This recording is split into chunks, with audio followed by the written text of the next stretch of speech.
Book Talk, there's a new villain in town, and he's responsible for things like your library cutting off Hoopla or reducing the number of checkouts you can have on Libby, firing staff, reducing the number of hours that your library is open, and that's just the tip of the iceberg. Stay tuned for 2 action items you can take at the end of the video, but please like, comment, share, and help get the word out so we can all collectively take action. Keith E. Sonderling became the acting executive director of the IMLS on March 21st, a week after Trump signed an executive order defunding the IMLS. As a result of having federal funding cut that was budgeted into libraries, certain libraries have had to make changes very rapidly because their cash flow has been cut off that they were relying on that the government had previously approved. So you may be seeing things that I mentioned earlier.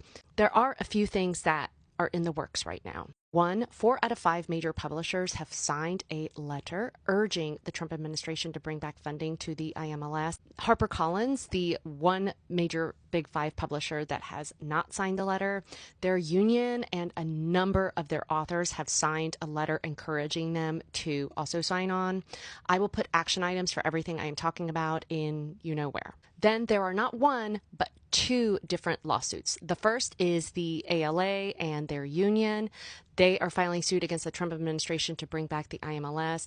The ALA needs our support and our help. There is also a petition from every library. And finally, 21 attorney generals in the United States, these states, have signed on, and they are also filing suit against the Trump administration. If your state isn't on there, maybe you want to call and encourage and ask why they haven't signed on, if they're planning on, and what problem they have with the library. I actually have 3 action items. So last week I found out through word of mouth that some IMLS staff was brought back and that some of the state libraries have been calling and asking to get their money, and that some libraries that have asked have gotten their funds. So I have a link.